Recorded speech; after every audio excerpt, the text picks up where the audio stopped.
And I'll start at 7, right? I'm going to recording.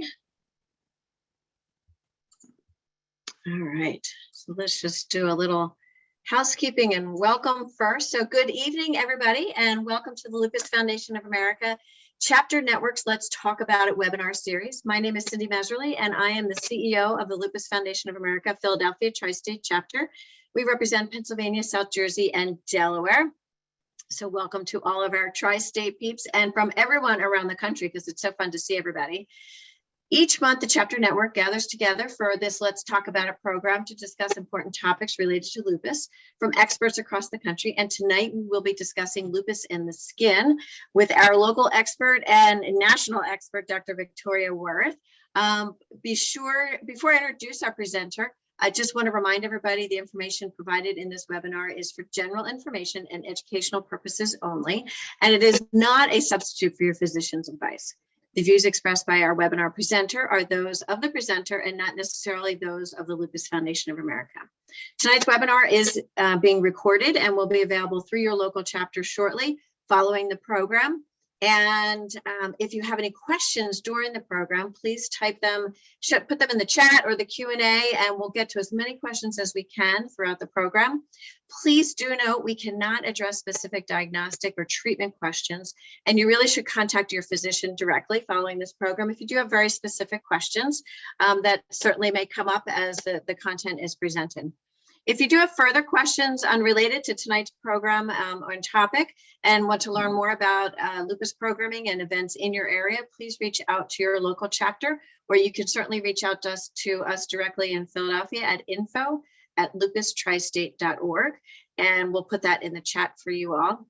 So now I'm really excited to introduce a great friend to our chapter, our speaker for tonight's program, Dr. Victoria Werth. Dr. Werth is a professor of dermatology and medicine at the University of Pennsylvania School of Medicine and chief of Division of Dermatology at the Philadelphia Veterans Administration Hospital.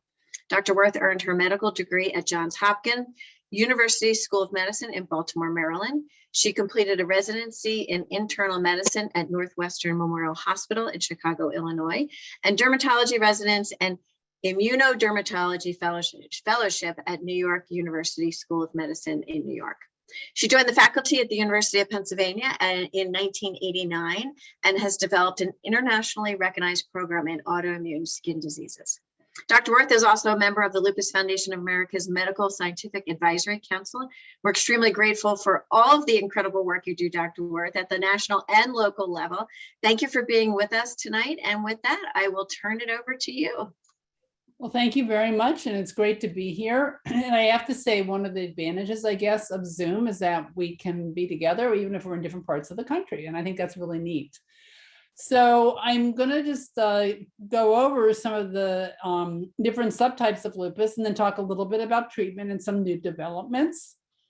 I have conflicts, and I want you to know these are relatively recent because there's finally getting to be much more interest in finding out how we can do a better job of taking care of the skin in lupus. And so that's kind of important from my perspective.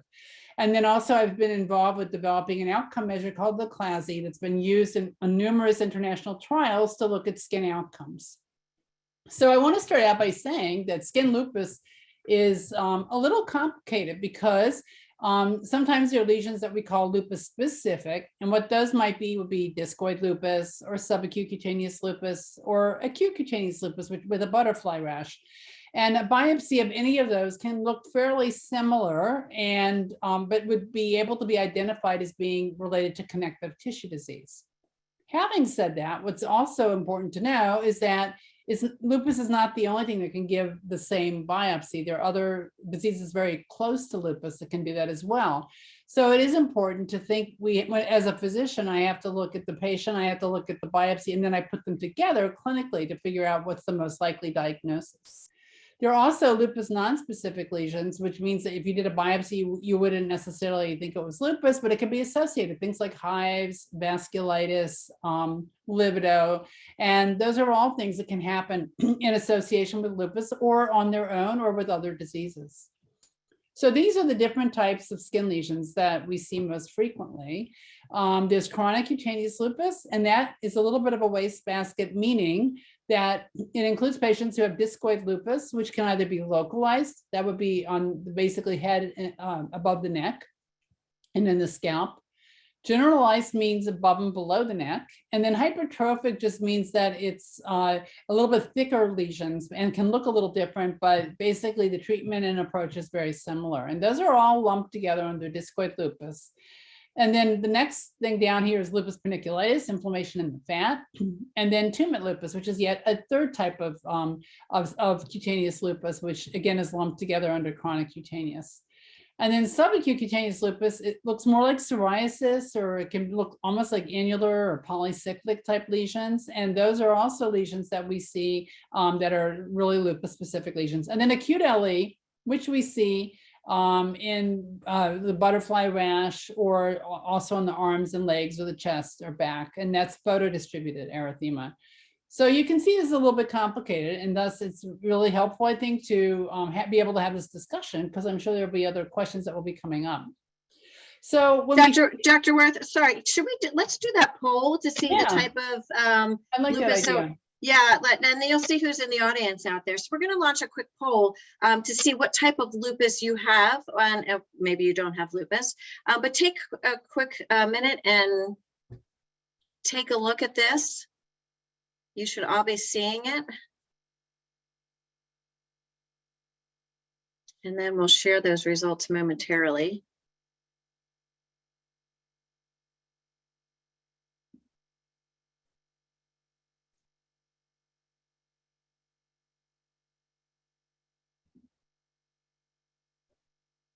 All right, we're still answering. I'll give you 10 more seconds to answer.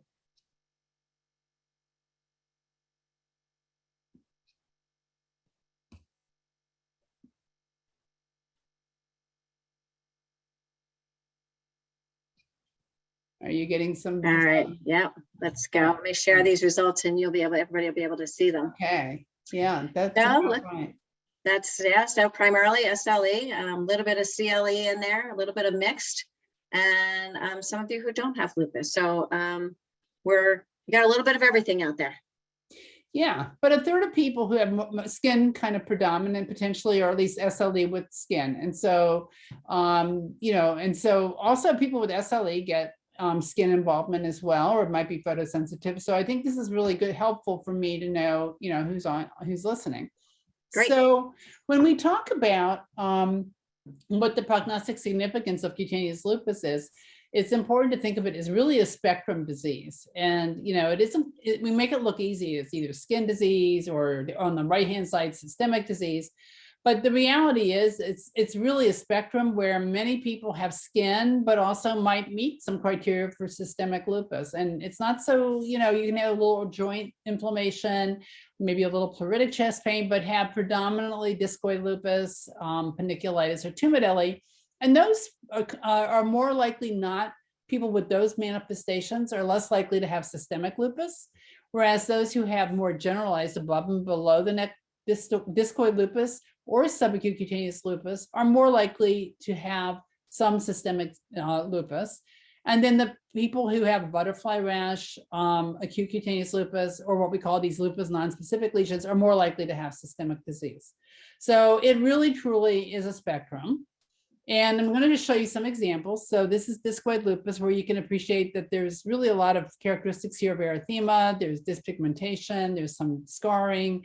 And on a biopsy, you can see on the right-hand side, we see typical changes of lupus. And I'm not going to go into that. I don't expect you to become a dermatopathologist, but a biopsy can be helpful in making a diagnosis of an autoimmune problem.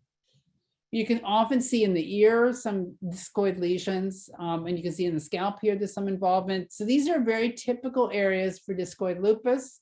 You can lead to changes in pigment. It can be changes in with loss of hair, some of which can be permanent. And so we do like to try to treat early on to see if we can prevent getting this permanent scarring that can happen. But you can see here that this is on the left-hand side, somebody who has, both some activity with the erythema, but also dyspigmentation and scarring, which is part of damage. And so really those can occur together. And on the right-hand side, just to show you, this is what the hair follicle looks like under the microscope here. This kind of, with the keratin, that's like the hair right in the middle there. So, and this is the blue cells or the inflammation that can happen around the hair follicle. And so we try to get rid of this inflammation, because if it stays there, it can then lead to the kind of damage that will lead to this kind of scarring. So this is kind of one of the things we're trying to target when we do studies to try to improve skin lupus. And then here again, you can see discoid lupus. This time it's generalized, so it's not just on the head and neck, it's also on the trunk and on the back. And so you can see that it can be quite extensive. And there are, again, elements here of some damage, but also lots of activity with the red in the scale and some erosions here. This is a little more hypertrophic, a little more elevated, so still within the chroniccutaneous lupus. This is lupus paniculitis, where you can sometimes get a depression on the skin, and the involvement is down in the fat. So these blue cells are no longer way up here. They're a little bit further down. And that can lead, as it gets better, to sometimes a little dimpling in the skin. And this is kind of a rarer complication. So don't worry that if you have lupus in the skin, it's going to go to this. This is pretty rare, and often this is how it starts, is in terms of being in the fat. And then this is tumid lupus, where the sun is often exacerbated for many types of skin lupus, but in particular for tumid lupus as well. And this doesn't scar, but you can see how it can look a little bit circular. And one of the hallmarks on the biopsy here is this bluish kind of spaghetti looking area, which is called mucin. And that's something we see in autoimmune, like in lupus, but also especially so in tumid lupus. And then you can see lesions in the mouth, which may be painless. It can be painful, or in the nose. These are very common areas for erosions to happen. And so, your doctor might want to be looking in your mouth to see if that's present. And that's typical for any of the subtypes of lupus. So we recently have been trying to figure out, how do we tell the different types of lupus? I've shown you already quite a few things here. How can we tell who has discoid lupus? And it turns out it's mainly based on the damage. So is there scarring? The location can help a little bit, but dyspigmentation counts a lot, or some, but it often, and also the location. So these are all things that we look for, but in particular, the scarring. So if somebody comes early in their disease and they don't have scarring, we may not 100% know what subtype of skin lupus the person has. So then there's subacute cutaneous lupus, which is where you can sometimes get circular lesions or the psoriasis lesions. And this is what it looks like here. So circular areas, or almost like a psoriasis on the chest, and often in sun exposed areas. And here, the important thing we ask about are medications, because it turns out that often people who have subacute cutaneous lupus are on certain medicines. And one of those is the one that's used for heartburn, the PPIs, proton pump inhibitors. And you can get those over the counter. So and we think that people who have SLE, who may need a PPI, but also if you get a lesion like this, you have to think about, well, could it be related to that kind of medication? There's some blood pressure pills, there are other pills that can, and medications that can be triggers for this form of lupus, maybe in a third of patients. And then acute cutaneous lupus is the butterfly rash like this, with sparing usually of the nasolabial fold, but you can see that's pretty intensely erythematous. And then occasionally blisters. This is, again, very rare, usually in more systemic disease, but what you're seeing here is a blister. And that's because there's actually an antibody that circulates around the blood and deposits in the skin right here at the basement membrane, right at the bottom of these stack of blue cells. This is the top layer of skin. And the antibody deposits here and causes the skin to fall apart, and you get these blisters. So we know that skin lupus makes people pretty unhappy. And what this is showing you, the blue is lupus. And you can see that the blue is a high number here relative to some of the other skin conditions. And this is a way of looking at quality of life, which we think is very important. We know that skin lupus makes people feel very unhappy, but it also has symptoms associated with it. People can still function, but especially in the emotional realm, because it's often in areas that are exposed, and also it has impacts on being able to go outside and feeling if you're going to flare your skin. That has a lot of negative impact for people. And you should know that if you feel that way, that you have a lot of company, because this is really showing that with this high score, the quality of life often can be not that great for people with skin lupus. We've also compared skin lupus to other systemic disease, such as congestive heart failure, type 2 diabetes, even recent MI. And what you can see in the yellow here are basically that people with these very serious systemic diseases are actually doing better. They have higher numbers in their quality of life relative to people with cutaneous lupus. And in particular with in the area of social functioning, emotional well-being, mental health. And again, it's for all the obvious reasons that it's just, it's very difficult. If you have a rash or losing hair, it makes people feel really terrible. And so one of my jobs is to try to do the best we can to help people with cutaneous lupus, but also to make people know that we need to do better in the way we manage these patients, because it obviously people with this are not very happy, and we should try to improve our therapies. Now, I should also mention that there's some medications that cause photosensitivity. And this can be true, so if somebody has lupus and you get on one of these drugs, you just have to realize it can sometimes even increase sensitivity more to the skin. So what is the sun? And I wanted to touch briefly on ultraviolet rays, and you can see that there are different types of sun here. Here's UVC, ultraviolet C, and that's actually pretty much blocked out by the ozone layer. So we don't worry so much about that. But it's really ultraviolet B that causes a lot of the problems with when people go in the sun and can trigger some of the reactions. And the reactions to the sun can be either on the skin or it can be systemic. So there's some people who get, flares of their joints or even their kidneys when they go out in the sun. So so even though I'm talking about cutaneous lupus, the sun is important for people with systemic lupus, even if they don't have skin involvement. So UVA is a very broad, you can see it involves a lot of numbers from, basically 400 up to like 390 here. And so this is really actually it starts at 320 up to 390, 400. And UVA is broken down into UVA 1 and UVA 2. Well, UVA 2 is in the 320 to 340 range, and UVA 1 is the long range. So it's actually the shorter wavelength of UVA that also can cause problems with the sun. And so just blocking UVB isn't even enough. You need to block kind of some of the UVA. And so in order to do that, sometimes the physical blockers are a little bit better at doing that, the titanium dioxide or the zinc oxide, but those, not everybody likes those. And so getting a good broad spectrum sunscreen that will block UVB and some UVA is also, pretty helpful. So in terms of sun protection, you want to do, sun avoidance during peak hours. So I often tell people early morning, late afternoon is fine. It's probably not fine to go and lie on a beach, even though a lot of people really like doing that.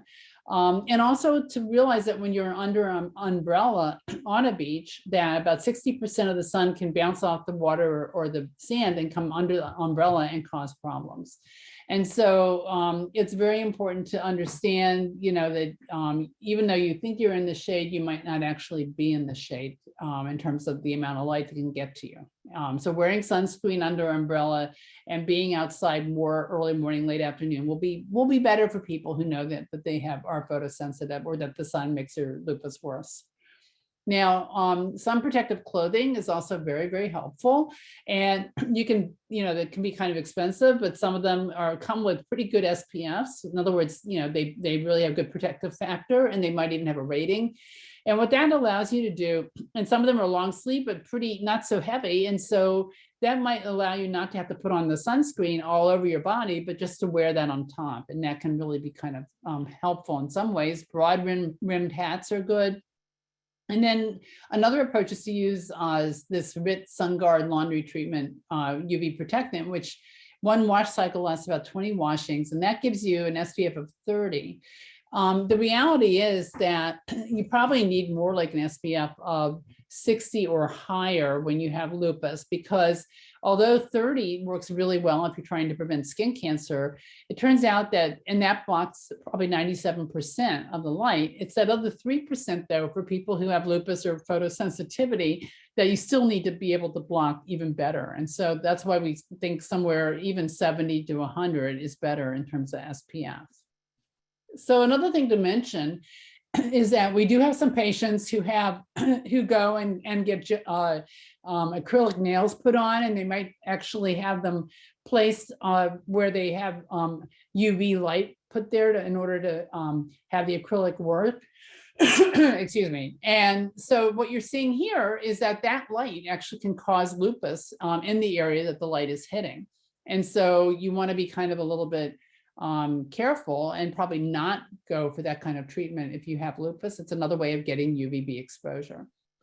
And we can talk maybe later about other forms of UVB, but there are many ways of getting exposure that are not necessarily being outside. It can be certain lights that emit ultraviolet light. It's good to have an acrylic cover. You don't want to necessarily be under a fluorescent bulb that's not covered. And those are all some of the aspects to think about.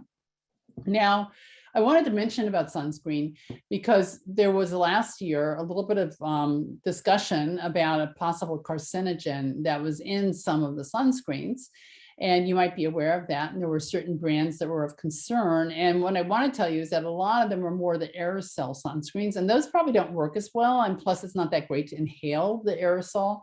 So we do kind of advocate more the creams as probably being a little bit safer, although the FDA did recall these, and they do, and these brands were recalled and now they're checked.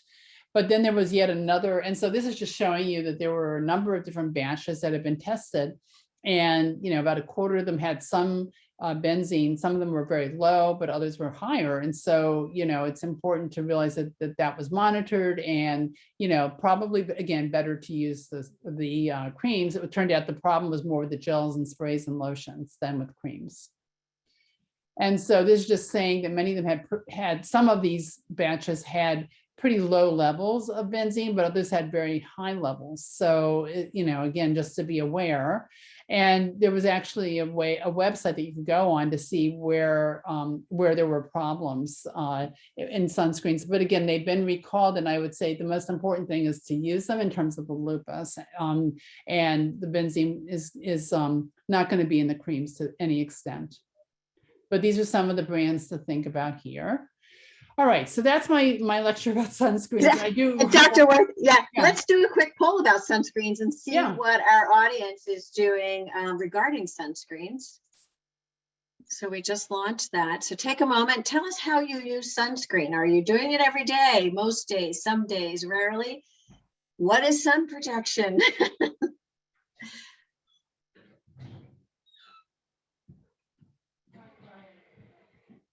Ooh, we're kind of balanced here as people are responding. We'll give you a couple more seconds to respond.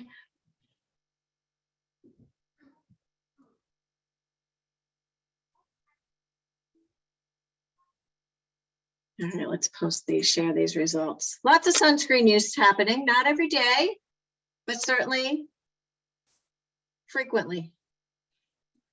That's good news. I'm always happy to see that because it really is important in terms of controlling the symptoms of lupus and cutaneous lupus. So here, basically we've talked about the sunscreens and avoiding the sun rather in sun protective clothing. Sometimes heat can be a trigger, so you may have to be careful about that. And the medications we talked about as well. So what do we do for treatment? Well, the most common thing we'll think about is some topical steroids, and there's some that are prescription drugs that we have to use. There are also some topical non-steroidal T-cell inhibitors, such as tacrolimus and pimecrolimus, which can be used, and those are safe on the face. As opposed to topical steroids that we don't like to use so much on the face, these can be helpful. So, they may be something you could think about if you're having problems with lesions on the face. In the scalps and other areas, you may sometimes use injections of steroids, and that can help decrease the inflammation as well. And I noticed that there was a question about, if an area of the scalp is biopsied and doesn't show activity, will the findings be helpful in diagnosis? And so if you don't have inflammation, maybe you had some treatment and it's no longer active, the biopsy will show scar, and sometimes it will be helpful if there's a little bit of inflammation left in terms of being able to tell what the cause of the scar is, but it may not be 100%. And then there was another question about what are some treatments for hair loss other than topical steroids and Plaquenil. And so, the injections we were just talking about can be very, very helpful. And then we'll talk later about the treatments for lupus, which can help hair loss if there's still inflammation there. Unfortunately, if there's scarring, then very often one would have to go on to more hair, either a wig or some kind of weave. And there are a lot of really amazing wigs now that can be used that I can't even tell when people are using them. And so I think that's one of the things, is not to be necessarily worried about using them, because the technology in terms of how they look is getting quite amazing.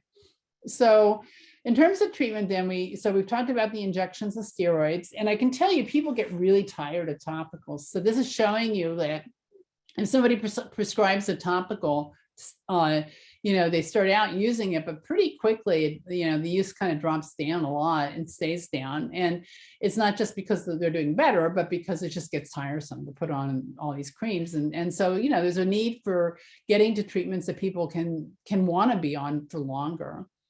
We do know that if you're careful about the sun, then your vitamin D levels are going to be lower. And so it is good, probably, if you are really careful about the sun, to take some vitamin D replacement. We know that people with lupus, if they're careful in the summer, their vitamin D levels are still low relative and similar to the winter.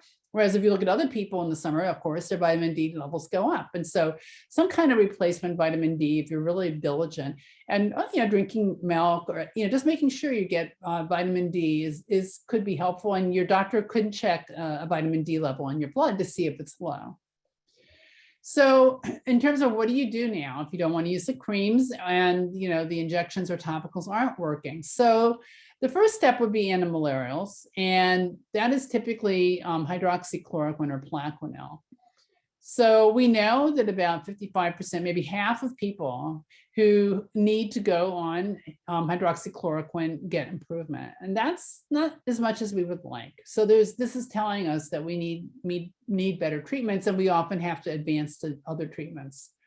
And so one thing to say, though, is sometimes if the blood level of hydroxychloroquine is low, then it's not going to work as well. There's more treatment failures when it's low relative to higher, where you can get more of a complete response. So missing hydroxychloroquine, once in a while is not going to help get better control. And some people don't take it at all.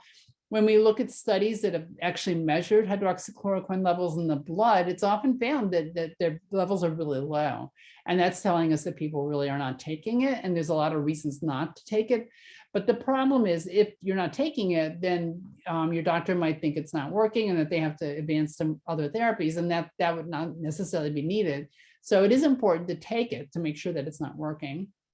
And then again, here saying that is, 10% might even be low in terms of where the hydroxychloroquine levels in the blood are low. So we did do some work that with a drug called Quinocrine, which is another antimalarial. And when we added it to hydroxychloroquine, we found that people who didn't respond to hydroxychloroquine, quite a few people did get better with it. Unfortunately, right now, it can only be gotten from a few places as a compounded drug, but it actually does work for some people. And that if you can take that and get that, it may prevent you having to move on to other therapies that require more monitoring. So this is just showing you a study we had done where people at time 0 went on Quinocrine, and these were people who were already on hydroxychloroquine, but we added Quinocrine. And you can see the responders. This is looking at their skin score coming down. They got better. And even the people who didn't get better by our definition of improvement were trending down. And so it was kind of nice that to demonstrate this way that, Quinocrine could help. So we know that smoking is really not good. And so we know that the people who smoke are more likely to get lupus and also to have bad cutaneous lupus. So if you smoke and you have skin lupus, it's a great idea to try to stop. And we have really shown now, we did a study at one point showing that the levels of a bad cutaneous lupus are higher in smokers than in people who didn't smoke. And then patients who have discoid lupus above and below the neck are less likely to respond to our therapies than people with localized discoid lupus or subacute cutaneous lupus. but smokers were more refractory to all treatments. And so that's, of interest, and it suggests that there's something about smoking that may be triggering some problems. So what about eye exams? Well, we do recommend getting eye exams at the beginning of starting hydroxychloroquine, and then once a year. I mean, the guidelines now say every, not for 5 years, and then every year after that. It's really hard to remember 5 years. And so, I think it's okay to go every year and get a visual feel to make sure that there's no side effects on the eyes from the antimalarial. If you're on chloroquine, and chloroquine can sometimes work differently than hydroxychloroquine, and it may help in where the hydroxychloroquine did not work. However, it has more eye problems, and so you really have to get eye exams more frequently. Quinocrine doesn't seem to have eye toxicity, which is great. And we never recommend combining hydroxychloroquine with chloroquine because of additive eye toxicity. So immunosuppressives are sort of the next line of therapy. So if the antimalarials don't work, we may have to move on to immunosuppressives. And this includes azathioprine, methotrexate, mycophenolate. And these do work in about half of people who don't respond to the antimalarials, but there's still people who don't respond to these. And they do require, more monitoring of the bloods to make sure everything's okay. And it can cause probably more side effects, some stomach upset, but it can be quite effective and maybe not needed. So we had done a study just in people in our database who were put on immunosuppressives, and again, 50% of people got better. And we think probably for skin, methotrexate and mycophenolate might work a little bit better than azathioprine, but there really haven't been so many studies that have been done with these. Now, what happens if you have, cutaneous lupus that's not responding to the topicals, the sunscreens, the antimalarials, the immunosuppressives? And so the good news is we do have other approaches for really severe skin lupus. And so that would include thalidomide and derivatives such as linolidomide. And so we do use those, but not in very many people, but when it's needed. And so it can work very quickly within about 2 weeks. And it works for many different types of skin lupus. And for some people with one of the subtypes, subacutaneous lupus, you might even be able to stop it, and much of the time it won't come back. Whereas with discoid lupus, it often comes back and you can just go back on it. But it has a lot of side effects. First off, it's very expensive, so it can be hard to get. But the main one I worry about is a peripheral neuropathy with numbness in the hands and feet. And it can also cause, some clotting kinds of things, and in particular, teratogenicity. So there's no way you can get pregnant if you take this drug because it causes really severe mutations, genetic abnormalities in the children. So you have to be very careful, and there's a whole regimen for making sure that doesn't happen. But people who have to take it, this is the kind of response you can get. This is before and after. And so it's obviously can work. And this is somebody where, the usual approaches we just talked about with the antimalarials and the immunosuppressives didn't work. So the thalidomide analog that we've been using most frequently was linolidomide. And this is showing you the response. So somebody who didn't respond to anything, and we got them, they were in a trial that we were doing with open label with linolidomide. And you can see that within 6 weeks, they went from having scale and erythema to being clear. And this is the scar, but blue cells here at baseline before treatment went away on the right-hand side. So this person was very, very happy with their response. And so this is actually being used quite frequently now, but again, for people who really are unresponsive and have really major problems with their lupus. This was another study that came out around the same time. This looked at 15 people who were given linolidomide, and you can see how quickly the skin got better. I mean, it was pretty amazing. And 86% had a complete response. And so again, for the right person in the right situation, we will use linolidomide, and it's normally more for discoid or subacute cutaneous lupus. And we haven't used it as much for acute cutaneous lupus. However, we just recently completed a study, a phase 2 trial of a drug called Divertamide, and that turns out to be in the same class of drug as thalidomide and linolidomide. And it has effects on B cells and T cells, some of the inflammatory cells and monocytes that we think are really could be important in cutaneous lupus. And it's thought to be more potent than thalidomide or lenalidomide. And so this is showing you data, and this is showing you that in fact, when you looked at everybody in the trial, there wasn't really much of an effect in the skin. However, it turned out the people who did better were the people who had either subacute cutaneous lupus, where you can see here that this is what happened to the skin score. It came way down here relative to the low dose of the drug and the placebo. So this worked. And then it also, there was, although not significant with a small number of patients, you can see that the people who got the drug did much better in terms of their discoid lupus than those who got placebo up here. So this is really hopeful that maybe there'll be a drug that'll be approved for lupus that might be helpful for cutaneous lupus. But the thing I wanted to show you is that for acute cutaneous lupus, it didn't work. And so this is really suggesting that there may be some differences between these different subtypes. And it requires one type of drug for maybe some subtypes. And then for acute cutaneous lupus, you need something a little different. So these are some very early studies, but I think it's going to advance our treatments and hopefully lead to FDA approval of drugs for lupus. So, and this is just summarizing what I just showed you, but the idea being that subacute or chronic cutaneous lupus subtypes seem to respond. And it's telling us something about the biology, which a lot of people are studying in terms of the interferons and B cells. So the other approaches to think about, rituximab, bilimumab, and bilimumab has been around for a long time, and it's being used a lot for SLE. And basically, I will start with the idea that we don't like to use steroids that much, prednisone, for long periods of time for people who have mainly skin lupus. We try to find other alternatives. It may be necessary short term, but long term, we would like to try to find something else just because of the steroid side effects. However, if you have systemic lupus and steroids are needed to control some of the symptoms, then you may end up on a low dose of steroids for a long period of time. And so everybody's a little different, and the management varies. And then rituximab is being used now in systemic lupus for patients who have nephritis, kidney problems.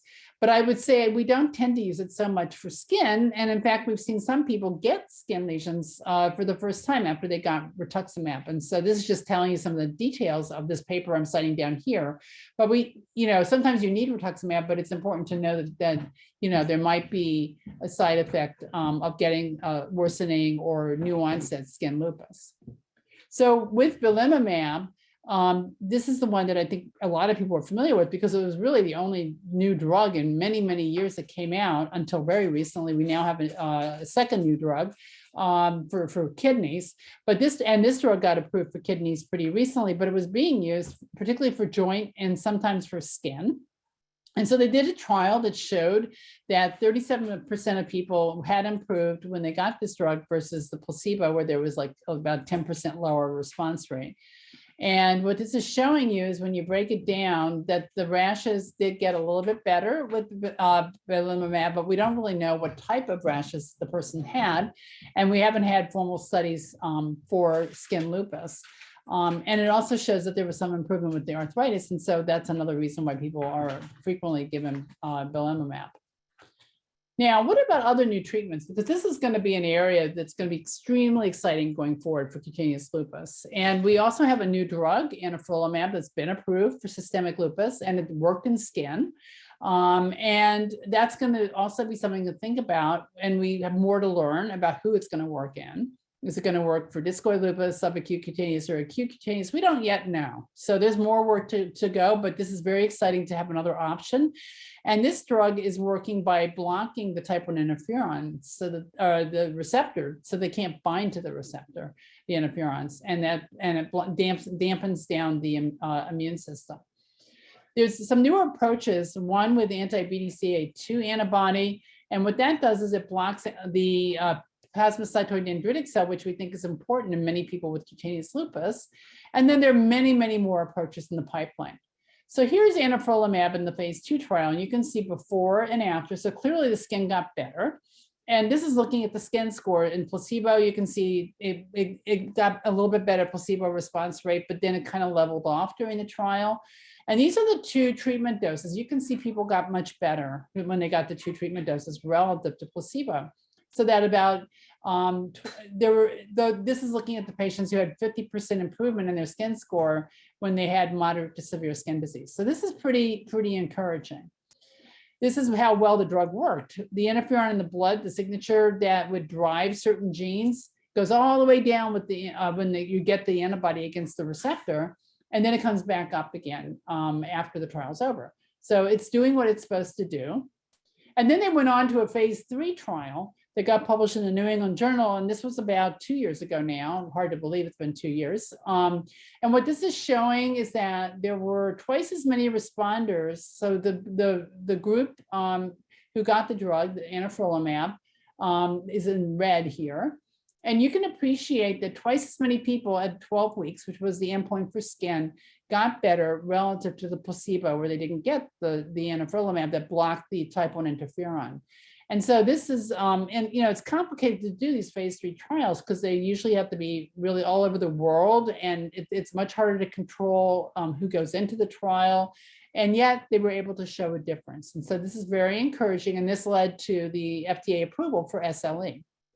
And so this is looking, again, over time at the skin response, and you can see that there's quite a difference here. And this is a 12-week time point, but there was a statistically important difference between those who got the drug and those who did not.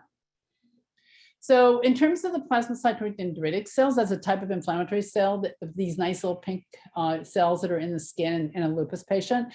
They make a lot of proteins that can drive the immune response. And so there's now a drug called, well, it's now got another name, but it was called BIV59. And so what that does, the antibody binds to BDCA2 and causes the receptor on the outside of the cell to go inside the cell, and they stop making a lot of the goodies that the PDCs make, like these different proteins and also the type 1 interferons, which we think are important in many patients with skin lupus.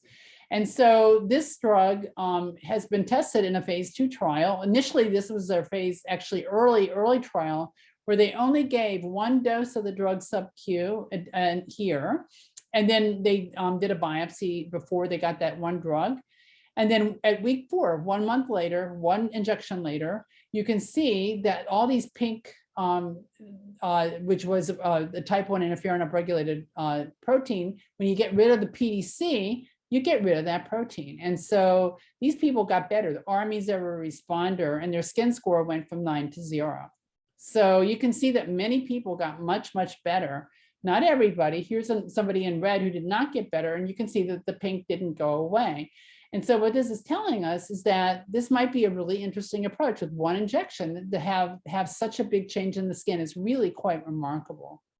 So they went on and did a phase 2 trial. And what you can see here is that the 2 doses of, or they did 3 doses of the medication in a 4-month trial, and the 3 doses, these 3 doses of the drug, the people in that part of the trial did much better in terms of their skin score than the people who got placebo. So this is very encouraging again, but showing over a longer period of time that people continued to get better and that the response was maintained. And so based on this data, there's now an ongoing phase 2 to phase 3 trial, a bigger trial that's just beginning, and there's going to be 1 in systemic lupus and 1 in cutaneous lupus. And so this is a very exciting time coming up because we really may have some new drugs that are going to be very effective and very easy to use. Now, this is another drug that has a very similar kind of mechanism to the previous one I just showed you with the BIV59 that caused the internalization of the BDCA2. This is an anti-PDC ILT7, and it depletes the dendritic cell, gets rid of it. So you can see this dendritic cell in brown here is gone after 3 months of injections. And you can see that protein, that MixA protein that was red on the other slide before is now brown, and it's gone again after the treatment for 3 months. And the inflammatory cells here are also gone here. So this is a very effective treatment for some patients. And you can see in the higher dose that this red curve suggests that the patients got much better relative to a lower dose than placebo. And you can see the time course for getting better. So already at 1 month, many of these people were getting better relative to the placebo group. So we have some very exciting sort of new approaches on the horizon. So we need to hold on to the therapies that we have. I think the one I told you about, the Quinocrine, is a good example. We have a need for better therapies, and we have a lot of ability now to do more studies to try to understand why are there some people who get better with one treatment versus another, and we're doing work like that in our lab. We have an outcome measure that's working very well, and the Lupus Foundation has been very helpful in working to try to get the FDA to understand that the skin is really important. There are more options for therapeutically resistant people coming along. And there's a potential for new therapies that we've gone over just now, some of the newest and I think really important drugs that are being developed. So we need to allow drugs that work for skin and SLE to be used in cutaneous lupus. And that's a little bit of a hurdle with the insurance companies, because sometimes if it's approved for SLE, they may only allow the drug to be used for systemic lupus and not for the skin. And there's a need for studies that specifically develop new approaches for skin disease. So I think with that, I'm going to stop and entertain questions. And I guess, did you want me to start answering these questions, or do you want to ask me questions? It's up to you. And we also have several questions in the Q&A, which some relate to some of these additional questions that we have.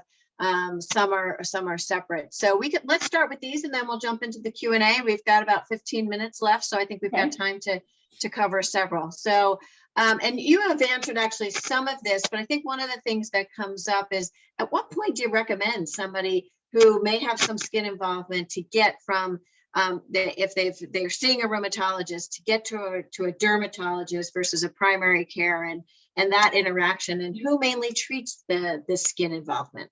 Right. So, each situation where people live is going to be different. And where I work in a derm department where, for instance, I'm an internist and a dermatologist, and we have a training program for people who train in medicine and dermatology and come out double boarded. And we feel very comfortable taking care of people who have lupus and have skin predominant disease. We work also very often with the rheumatology folks, as well as with nephrology. And so but there may be parts of the country where people are where there isn't a dermatologist who does that kind of thing. And you may end up wanting to find a doctor who in that community is the person who would take care of cutaneous lupus. But I would say at many major centers, the dermatologists are very capable to go through the treatment and evaluation that we just went through. And it really depends, I think, a lot on the whole referral network and who are the experts in your area. And if somebody's looking for that dual board certified, such as yourself, what should they be looking for? Is there a certain term or something they should be asking when they call the dermatologist? Is there a way to research that? What should they be looking for? Well, I think to be fair, I think there are a lot of people doing complex medical dermatology. There are a certain group of dermatologists that are doing more cosmetology. There's some that are surgeons, but there are, and I would say particularly in the academic centers, people who take care of complex medical dermatology. They do consults in the hospital, and they take care of really sick skin patients. Some of them are internists and dermatologists. Some of them are dermatologists, but who've done an excellent internship. And it's really more about what is the focus of a practice. And so to find people, for instance, we have a Rheum Derm Society, and they have a website, and you can find people that's their area of interest that are on that website, and you can find out, well, who is the Rheum Derm person in my community, or is there one? So and many of us we have our meeting actually in conjunction with the American College of Rheumatology, and we go to the Rheum meeting. So we are very I would say focused on the skin part of lupus. So that would be one place to look, is the Rheum Derm Society. That's a great resource. Thank you. And somebody's going into a dermatologist for the first time with maybe new skin involvement or a new lupus or cutaneous lupus diagnosis. What questions should they be? What's some of the most important questions they should be asking about? So, I mean, I think the first thing, it depends a little bit on, but you want to ask, is there anything going on systemically also? So, you would want to make sure your doctor is going to check some urine tests, some blood tests, and ask you about your history. Are you having chest pain? Are you having arthritis? So making sure about the systemic part of the disease. And then after that, you want to find out, what kind of treatments, I've gone through the treatments that are available, and you want to just say, what stage am I at in terms of what kind of treatments would make sense for me. Great. We kind of answered this earlier when we were looking at the poll about SLE versus CLE.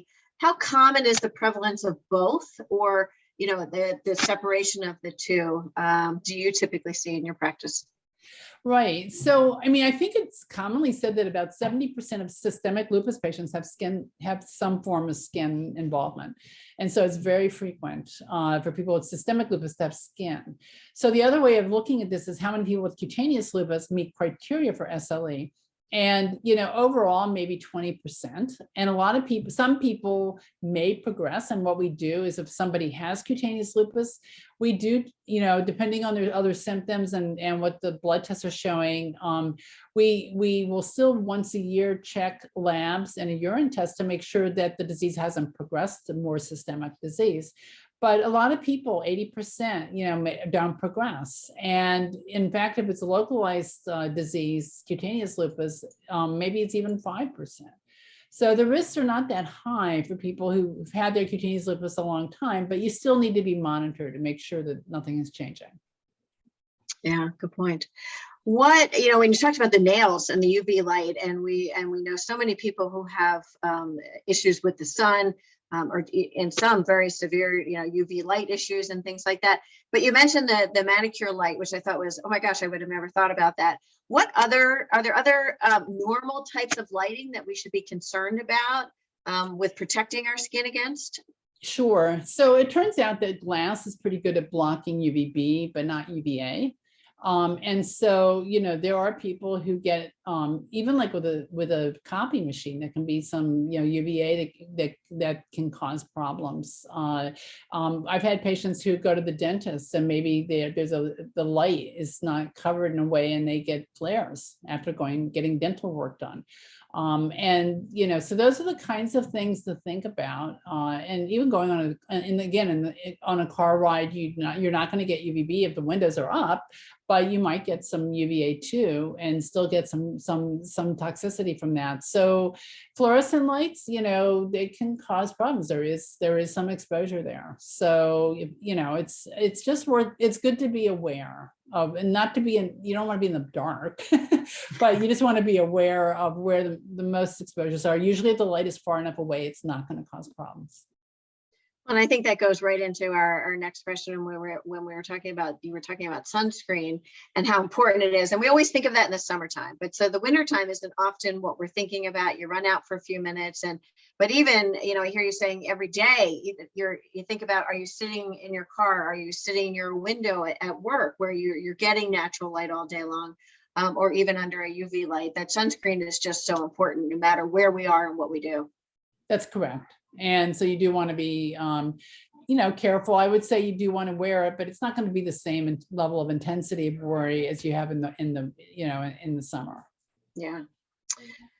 So talk to us more about what's happening in the research space. You have been so actively involved in research, which is incredible, and so needed. It is so exciting to see what's happening in the lupus space in general for research. Specifically in the skin lupus, are there other studies are there advances you see coming in the very near future that we should be on the lookout for? What's your predicament? Yeah, I mean, I think we're at an amazing time. There's certainly lots of systemic lupus trials going on, but the idea of these phase 3 trials that are leading to approvals is really new. And now some of those phase 2 trials I was showing you are just really working beautifully. And it's an exciting time. We are doing quite a few trials. And I think that if your skin isn't doing well and you're frustrated or you're tired of the medications that are not working, then this is a good time to think about helping develop the next generation of medications that are going to be, I think, safer and better tolerated and more effective. Yeah, we'll remind everybody to go to clinicaltrials.gov. You can actually access that off of our website, any of the lupus organization chapter websites. If you just search research, and you'll have access to the clinicaltrial.gov and do some research on trials potentially in your area.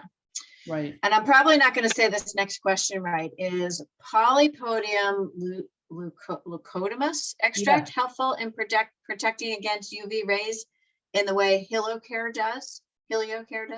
So yeah, I mean, so there are some suggestions that it can be helpful. It hasn't really been formally tested. There's like a case report of it working for photosensitive lupus.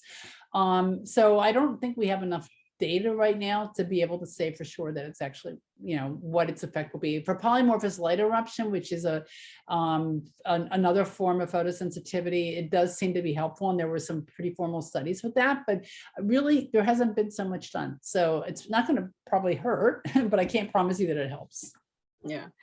How about treating alopecia? I know you mentioned that briefly earlier in your presentation.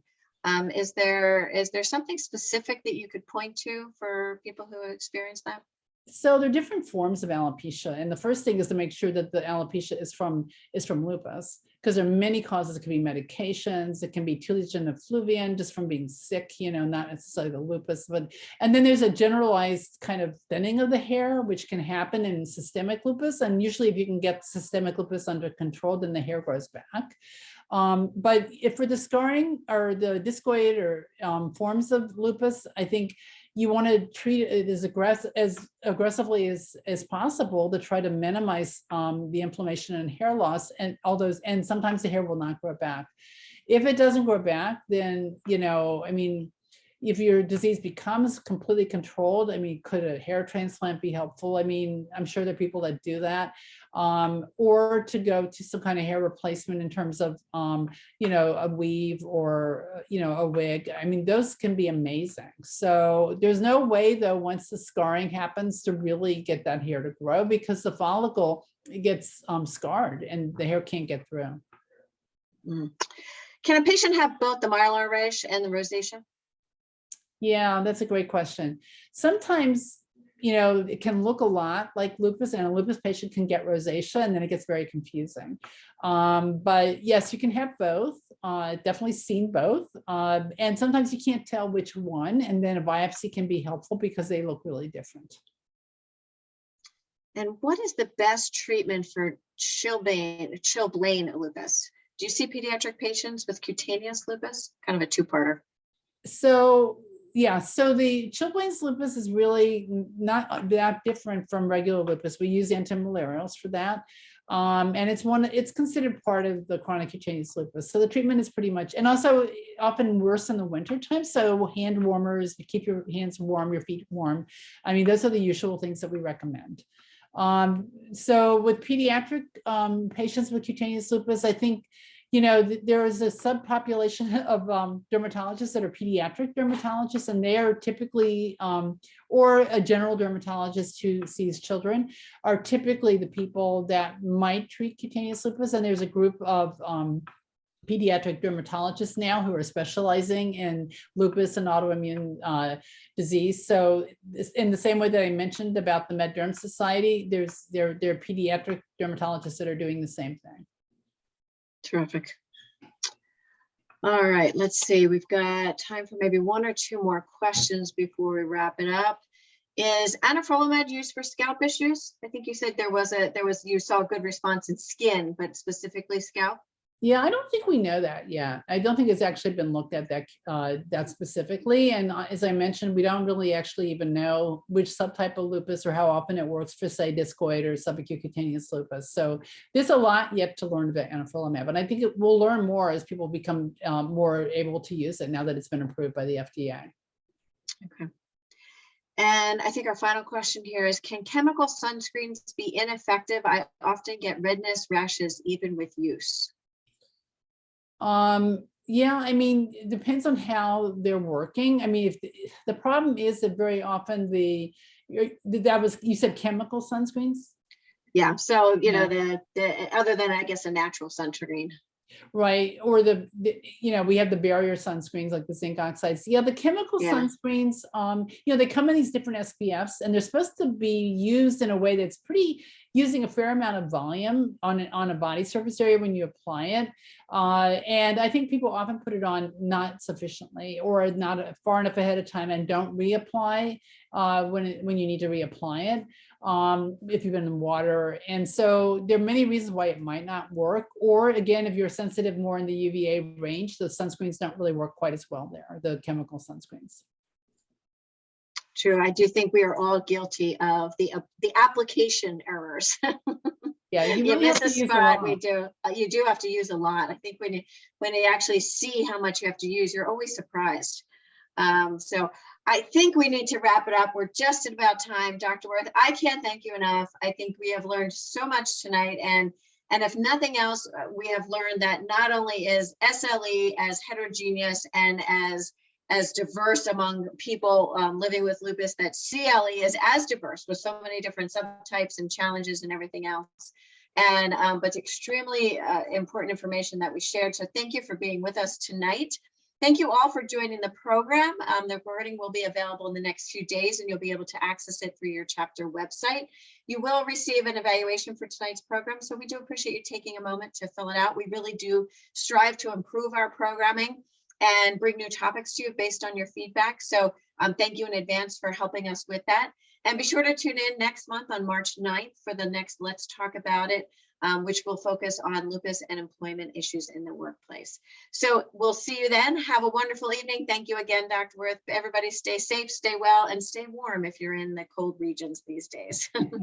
Great. Thank you so much.